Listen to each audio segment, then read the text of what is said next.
Hello दोस्तों, teachers online में आप सभी का स्वागत है। इससे पिछली क्लास में हमने व्याकरण के पहले भाग में हमने संज्ञा, सर्वनाम,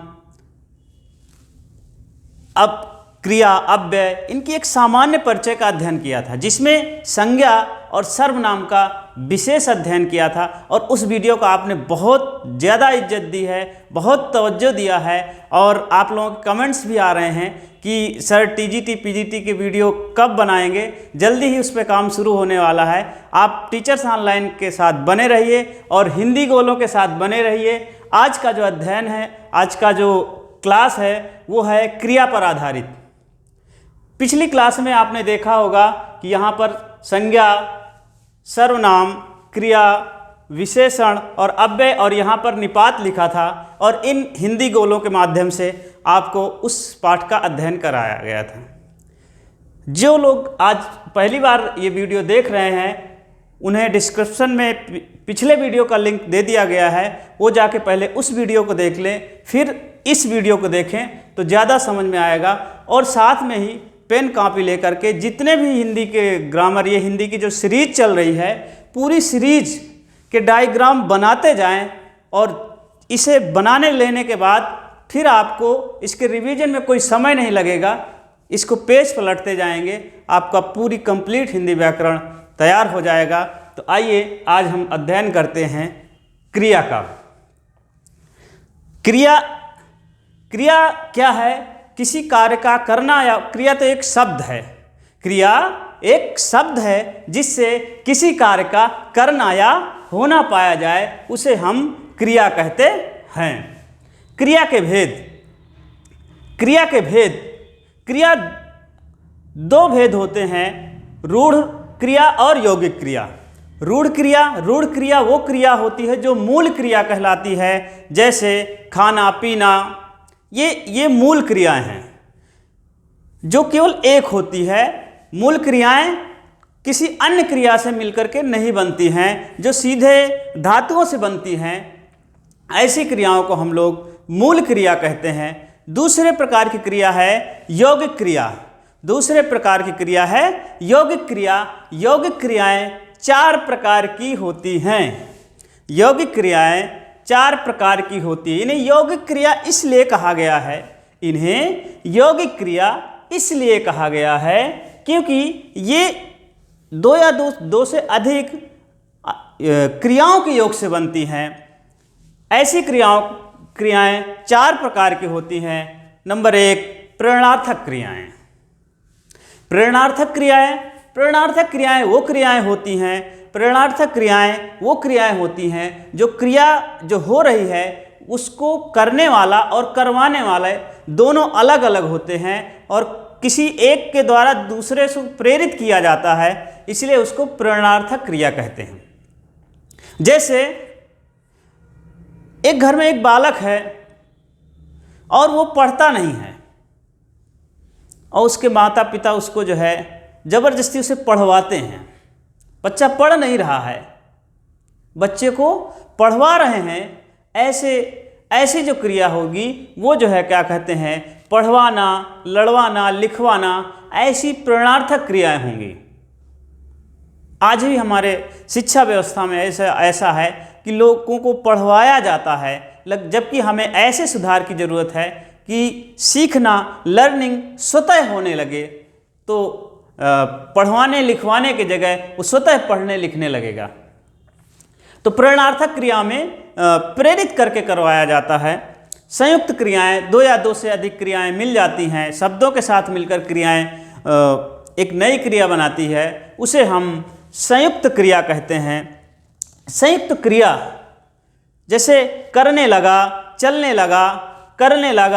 लगा, रोने लगा, ऐसी क्रियाएं संयुक्त क्रिया। यहाँ चलने और लगना, करने और लगना, रोने और लगना दोनों क्रियाएं हैं, जुड़ करके संयुक्त क्रिया बनाती है। इसे हम संयुक्त क्रिया कहते हैं।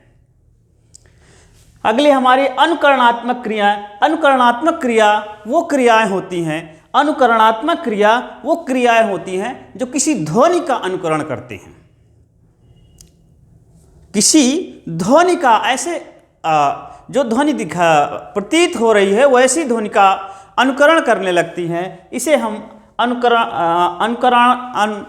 अनुकरणात्मक क्रियाएं कहते हैं, जैसे भनभनाना, थरथराना, खटखटाना।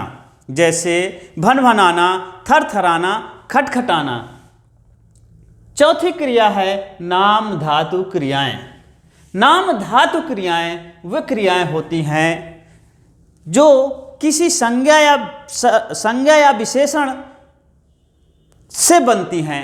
ऐसी क्रियाएं जो संज्ञा या विशेषण से बनती हैं, ऐसी क्रियाएं संज्ञा या विशेषण से जो बनती हैं उन्हें हम नाम धातु क्रियाएं कहते हैं। जैसे हाथ। हाथ हमारा संज्ञा है। इसके पहले हमने संज्ञा को पढ़ भी रखा अच्छी प्रकार। विस्तृत अध्ययन हमने पिछली क्लास में संज्ञा का किया है और आपको वो क्लास भी बहुत पसंद आई है। लोग बहुत अच्छे कमेंट्स आ रहे हैं उस पर। नाम उसमें एक कमेंट शिवांगी जी का आया था। उन्होंने कहा कि सर टीजीटी पीजीटी के वीडियो कब डाल रहे हो। तो शिवांगी जी धैर्य रखिएगा, हम व्याकरण के साथ ही टीजीटी पीजीटी की भी सीरीज़ शुरू करने वाले हैं। लेकिन टीजीटी पीजीटी की जितनी भी सीरीज होगी वो सारे पूरा हिंदी साहित्य, चाहे काव्य शास्त्र हो या भाषा विज्ञान हो या हिंदी साहित्य का इतिहास हो, सब पूरी तरह आपको इसी प्रकार डायग्राम के माध्यम से मिलेगा और अच्छे डायग्राम के माध्यम से, ताकि आप परीक्षा के समय, पेपर के समय इसे अच्छे से देख सको। तब जाके आपकी सफलता बिल्कुल आसान हो जाएगी। आजकल इतना ज़्यादा मैटर किताबों में दे दिया गया है कि छात्र उलझ जाते हैं। उसी को हमारा एक छोटा सा प्रयास है कि चित्रों के माध्यम से ये चीज़ें सभी तक पहुँचे, क्योंकि कर्तव्य पथ पर चलने का मज़ा कुछ और है। कर्तव्य पथ पर चलने का मज़ा कुछ और है, संघर्ष में जीवन जीने का मज़ा ही कुछ और है। संघर्ष में जीवन जीने का मज़ा ही कुछ और है। शांत जल में तो सभी तैर लेते हैं, शांत जल में तो सभी तैर लेते हैं, तूफानी जल में तैरने का मज़ा ही कुछ और है। तूफानी जल में तैरने का मज़ा ही कुछ और है। अच्छा लगा हो तो 1-2 गोले लाइक और सब्सक्राइब पर डालें।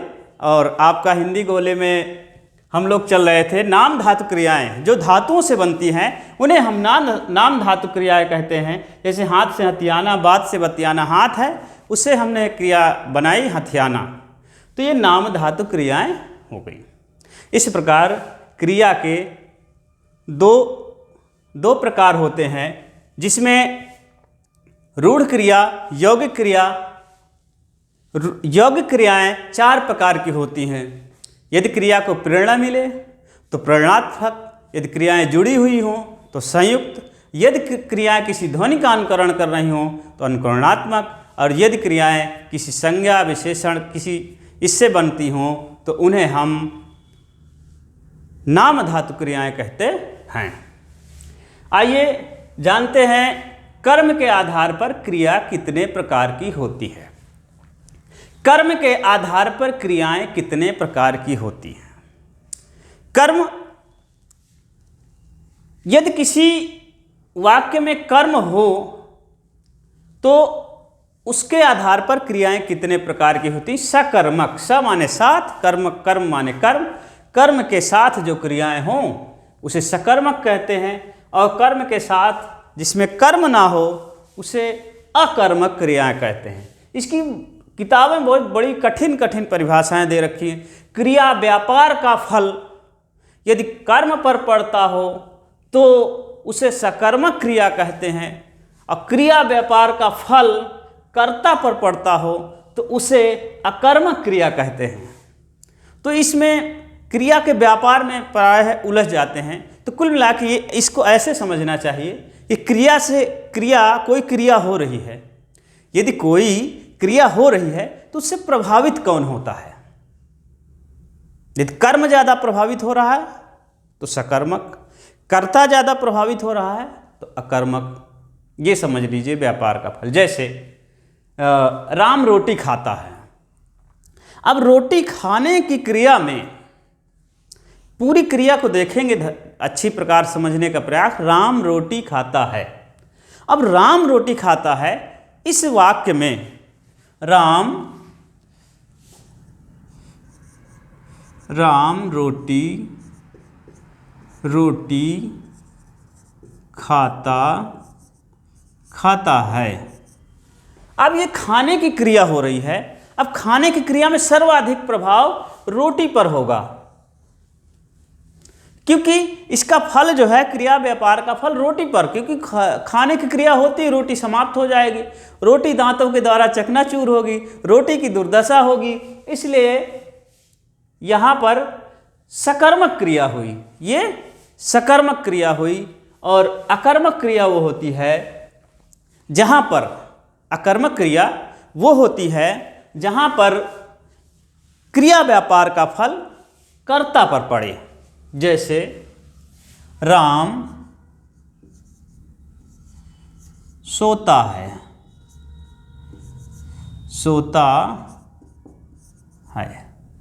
अब यहाँ सोने की क्रिया हो रही है। अब सोने का फल किस पे पड़ रहा है? राम पे पड़ रहा है, कर्म, क्योंकि राम जब सो जाएगा तो पता नहीं उस पर क्या कहते हैं, उसके साथ कुछ भी करो, सबसे ज़्यादा राम ही प्रभावित हो गया। हमारे गांव में जो है कभी कभी होली हुआ करती थी। होलियों में कभी कभी ऐसे देखने को होता था कि होली के दिन जो लोग सोते रहते थे उनको जगाते थे, जगाते नहीं तो सो गया तो चारपाई सहित लेकर के होली के पास रख देते थे। जब होली जलाई जाती थी, उसकी तपन महसूस होती, तब वो जागता था, लगता था कि अरे मैं यहाँ कैसे आ गया। अर्थात सोने की क्रिया में वो व्यक्ति प्रभावित हो गया। इसी प्रकार सोने की जो क्रिया हो रही, इसमें सबसे ज़्यादा प्रभावित राम होता है। इस प्रकार कर्म के आधार पर क्रियाएं दो प्रकार की होती हैं, सकर्मक क्रिया और अकर्मक क्रिया, सकर्मक क्रिया और अकर्मक क्रिया। अब इसमें एक प्रश्न होता है, ये बहुत काफ़ी विवादास्पद हो जाता है कि जो अकर्मक क्रियाएं हैं वो अकर्मक क्रियाएं हैं, सकर्मक क्रियाएं हैं वो सकर्मक क्रियाएं हैं। कोई कहता सकर्मक अकर्मक क्रियाएं हो जाती हैं, अकर्मक सकर्मक क्रियाएं हो जाती हैं। इसमें विवाद भी है। एक सेमिनार में हम लोग थे जिसमें कई विद्वान आए हुए थे, हिंदी के बहुत अच्छे अच्छे विद्वान थे। उसमें इसी पर बहस चल रही थी। कुछ लोग कहते थे अकर्मक क्रियाएं अकर्मक ही होती हैं, कुछ लोग कहते हैं कि अकर्मक क्रियाएं सकर्मक क्रियाएं भी हो जाती हैं और सकर्मक क्रियाएं अकर्मक क्रियाएं हो जाती हैं। तात्पर्य ये है, वो ये कहते थे कि यदि सेंटेंस से, वाक्य से कर्म हटा दो तो वो अकर्मक बन जाएगी। जैसे राम रोटी खाता है, रोटी हटा दिए राम खाता है, तो ये अकर्मक बन जाएगी। इसी प्रकार तो उसमें दो ग्रुपों में विभाजित था। अब उसमें विवाद हुआ, लेकिन उस दौर में मेरे पास डॉक्टर हरदेव आहिरे की बुक्स थी उस समय संयोगवश, तो मैंने उन्हें दिखाया कि सकर्मक क्रियाएं दोनों हो सकती हैं।